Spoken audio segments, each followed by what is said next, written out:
Hello and welcome to the Gemhawks YouTube channel. I hope you're having a beautiful day today. For the free wire tutorial today, we're going to be working on a double wrapped hoop earring design.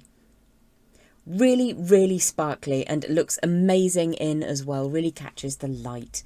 Now this has been crafted from goodies that I have found in my subscription box for Relax and Craft March 2025. I'll pop a link down in the description to this video if you'd like to find out more about subscribing or about purchasing one-off boxes.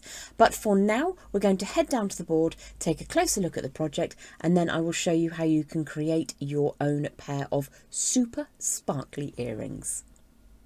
As well as creating my own handcrafted textured components, you can purchase ready-made rings. Now these are sealed, there is no split in them like jump rings, and you can find them all over the place. However, today we're going to be working with a gorgeous 25mm silver plated ring, and this came in the March subscription box for Relax and Craft.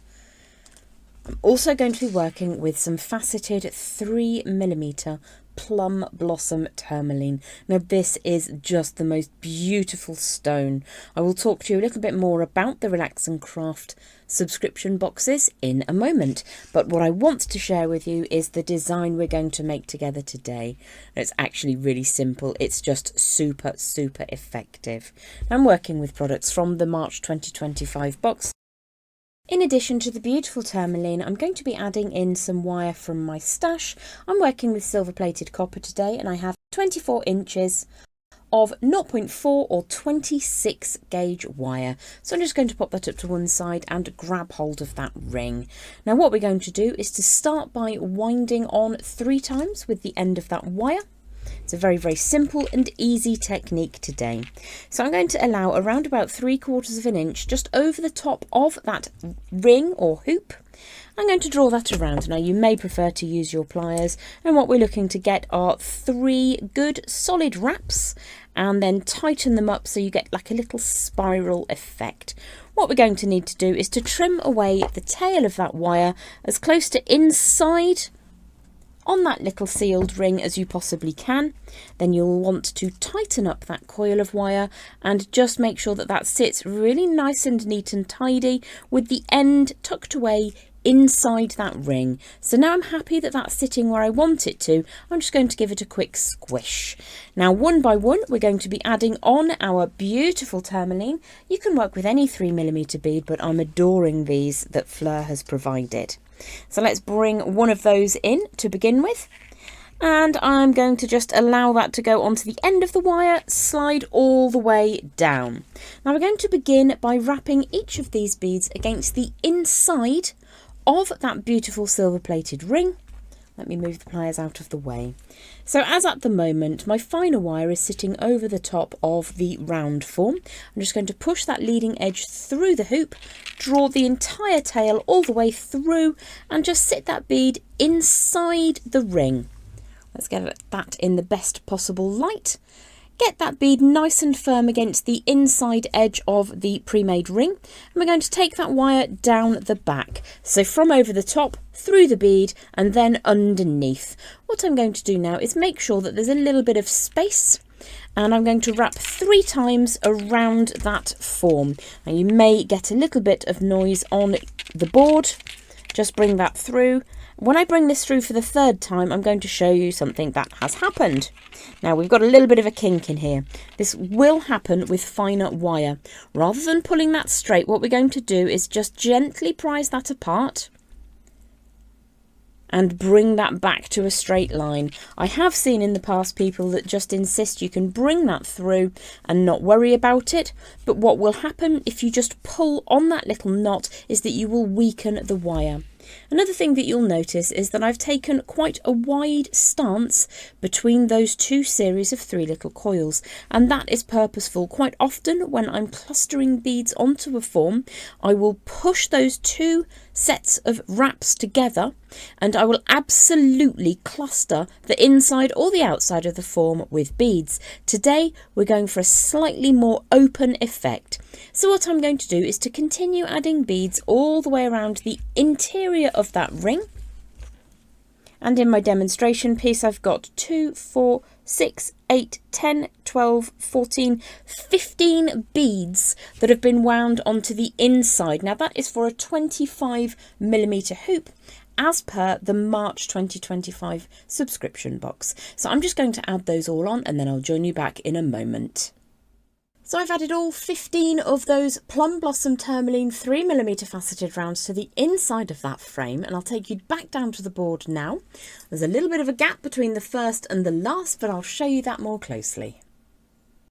So I've tried to keep the spacing fairly even between each of those beads, and there is a gap between each of those beads of at least 1mm. That's just going to give us access to get that wire through for a second time. Now at the moment I've got 3 wraps on either end and I've left my finer gauge wire attached to the project. So if I now turn this back in the opposite direction, what we're going to do is add a second layer. We've still got a fair bit of wire to play with, so let's just bring one of those beads into position. If your wire does get a little bit snaggly, you could trim it away and then add some new wire on.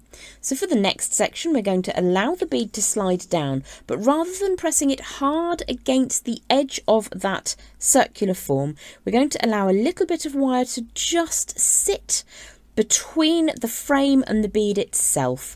Now the finer gauge wire, because I flipped the design over, is currently underneath. I'm going to centralise the bead that I'm just working with so that it sits directly opposite the inside bead, and we're starting underneath, so we're going to bring the wire over the top, down between those first 2 beads and pull it firmly back up again. Now you could try to wrap for a second time if you prefer, but I find that this design works best with just one turn in that little gap. So I'm going to add one more bead in the same way, bring that from the strand, add it onto the end of my wire and allow it to zip line all the way down into position. So again, we're going to allow a little bit of a gap of wire between the frame and the bead itself. Just get that to sit directly opposing its opposite number inside the frame, pinch that into position, bring that tail of wire down, push it through the middle and then pull that firmly up at the back. You'll go all the way around again. Once I've added all of the 15 outside beads, I'll meet you just here in a moment. I've added the 15 beads to the outside edge of my round form as well, or the silver plated ring if you prefer, and I haven't tried to graduate the colour. I've just used the beads as they've come off the strand. Gives it a really lovely natural look. Let's head back down to the board and I'll show you how to finish this off. I'm going to hold my last bead into position on the outside with the wire coming from underneath to over the top, and I'm just going to allow that to fill in this little 5 or so millimetre gap up at the top. So you've got plenty of wire to work with. Push that all the way around. Sorry about the noise on the board, that's just the tail of the wire scraping. And just make sure before you trim that last bit of wire away that you're happy with how all of your beads are sitting and that everything is as evenly spaced as you'd like it to be. So I'm going to bring that over the top one last time. As with any wire cutting where you're in the mix of things, do be careful that you're cutting away the bit that you want to trim. So I'm just going to make sure that that last tail is truncated so that it sits inside the ring, out of the way, and then I'll give that a bit of a squish. All that it remains to do is to then add in your earring finding. So I'm going to give that little hoop down at the bottom a strengthen before I open that out, and then pop that into position just over those wire wrappings at the top of the design. So if I just close that up, making sure that that is indeed closed, and then you have got your double wrapped hoop earrings featuring that beautiful plum blossom tourmaline. I really love how sparkly they are, twice the amount of gemstones as usual on a wrapped hoop earring. So much sparkle to enjoy. I hope that you have enjoyed today's tutorial. Just a little bit of a beautiful nod to Flirt there for choosing such gorgeous gemstones and fantastic components. If you'd like to find out more, head on to the Relax and Craft site. I'll drop a link down in the description below the video so you can check out more about each of the monthly subscription boxes, about out how you can purchase individual previous boxes, or there's a variety of subscriptions to choose from. And on the subject of subscriptions, I would personally appreciate a subscription to the channel. It helps me to be seen by the wider community, and it doesn't cost you anything. My tutorials here on YouTube are indeed free. Have a beautiful day, and I'll see you soon. Bye for now.